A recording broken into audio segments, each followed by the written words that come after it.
Kwije rero byari bitesa sana quand byari bitesa ariko ikintu nabo cabagoye niyo mpamvu mvuga ati isho yari goye cyane amakuru natoye yaje nyina ati Kirikou na Double J bavuye hajya direct baronse access yuko bazoja kuririmba mu gihugu ca America kandi sinakera visa zibonetse zacabaguruka kandi urabona diaspora homecoming bavuze yuko amwe matageti yabo nukuhuza abarinzi b'abarundi no kubatwara muziki wabo ushikane muri America indirimbo zivuzwe mu media zo muri America badandaza umuziki wabo mu gwego mpuzamakungu by the way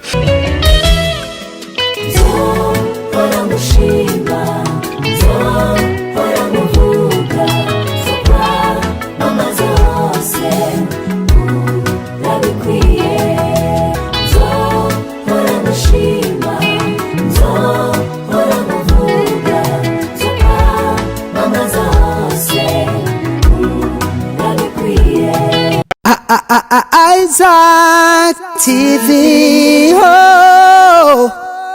ivyo biba birarangiye inyuma yaho rero acakurikira amasaha aragenda cyane haca haza Kirikou na Double J. Kirikou na Double J rabo nyine bije kuri stage by the way haje Double J ko mubizi bari muri management imwe Double J agiye kuri stage ikintu twabonye uko mubibona ngaho Double J yaje kuri stage like kwanza niwe yaje ava mu bantu kuko tumenyera abasani bari backstage bari yicaye muri backstage nk'abandi ariko bo bari bikoreye backstage yabo Kirikou na Double J bari bifite backstage yabo backstage nane abartiste bashikira bari bicariye ahantu kure baca baraza baje Double J yaje wenyine yinjiye bon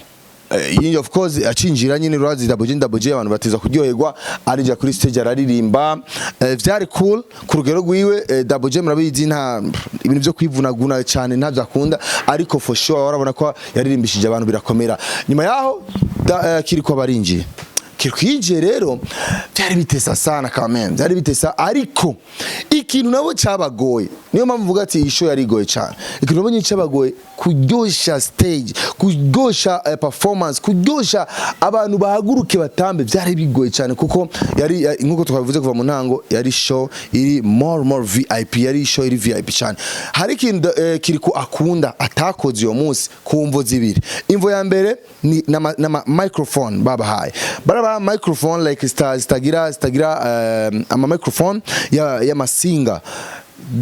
Kirikou bakishaka gusimbira mu bafana aje mu bafana rukeruke aceze afaye nini ariko ntivyakunze kumvo zikamba yari yarafise microphone yikamba nta masamfili bari bafise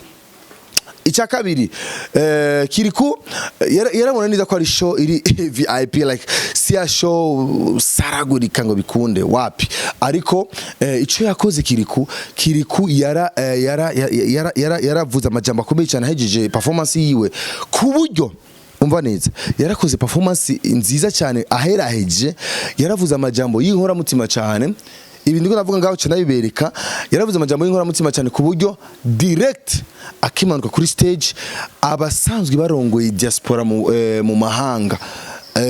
hariya iburaya baci bamuhamagara amatwa asumira bikabinavugwa yuko yavuye hajya nyine amaze kwemererwa yuko ari mu bazogenda kuririmba muri America amatwa asumira amakuru natoye yaje nyine ati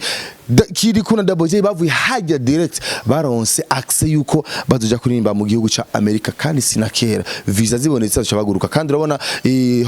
diaspora homecoming bavuze yuko amwe matageti yabo nukuhuza abarinzi b'abarundi no kubatwara muziki wabo ushikane muri America indirimbo zivuzwe mu media zo muri America badandaza umuziki wabo mu gwego mpuzamakungu by the way ngoja mumeze neza unajua wewe ni mmoja wewe wengine wazee waturize ndege siko nani siko ni mtu uza karasio siko nani siko mufume mwigirisha basi siko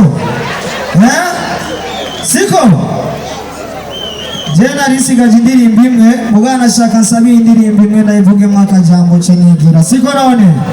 siko abantu benshi je barazi kahise kanje siko kera nagenda meguru wazi mugani mwanda yaba kukuguru muraza kubona ikirato nambaye siko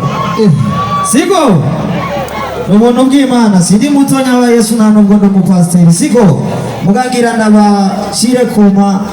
gatonya gusa kumuri ubuzima bwanje siko kugira aba diaspora muve yuko ari abandi bana nk'abakiriku bari mwibarabara nabo mukwiye gufasha siko none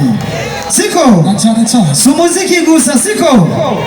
hariho benshi bakiriku barusha bakiriku nasize hariya mwikarato siko jewe kera naratambuka bakavuga ngo ikidoma ngikiriya ngo ikidoma kirarenganya ngo ikidoma kigwani ikidoma cyataye umuco n'akaranga ngo kiriya kidoma ntandero kigira ngo cishwe n'ibiyayura mutwe ayo niyo mazina umwana wo mwibarabara ngo ibarabara rya barundi bamwita bacita bagicokora bakakigereranya n'intuzi zitoraguza iyarara rya barundi ico kidoma ko bakigiza karanda ko kuranduranwa n'imizi bizigiye ko cogirirana ariko nicigeze kigirirana aho kugirirana cyateye gikomeza umutima nk'impuzu y'umuvumuvumo kino bibajwe mu giti cy'ishamba babana twari kumwe mwibarabara iyo bose bari mu magereza babana twari kumwe ku ntebe y'ishure iyo bose bari mu Bwongereza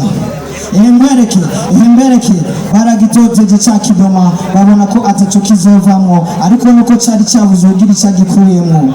yego babona ko kitagira umuco ariko nuko cari cabuze ucigisha cari co umuco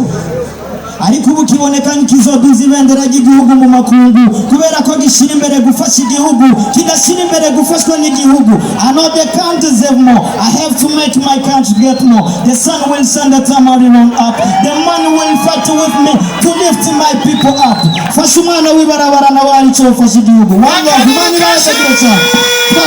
Inyuma yaho byarabandanje rero ikintu cyaje kugorana rero ni kuri programme y'aba star. Aha rero niyo ngira ngaruke mirahereze ko rero kuri programme y'aba star haragoranye gato. Hari hasigaye Visual Love, SUBCRIBE, Big Farious hamwe na Kidum. Aba rero baragoranye cyane kubapanga kuko nkuko mubizi n'aba star ubona neza yuko kugira bapangwe neza bibafata umwanya bisaba wimvira ati ntangure nde ngarukane nde. Ariko ava yaho twarabonye backstage hariya mu bantu hariya bari bifite imeza yabo Double J inde SUBCRIBE na Big Farious hamwe na Bwana Kidum bari bicaranye kabisa ubona neza yuko bari bashaka yuko ibintu bigenda neza cyane.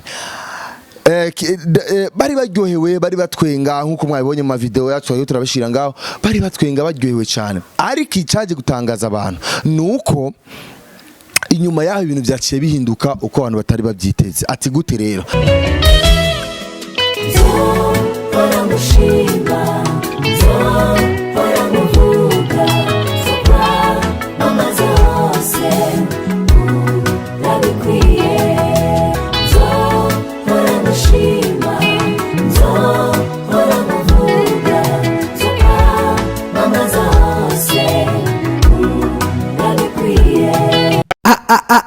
Isaac TV.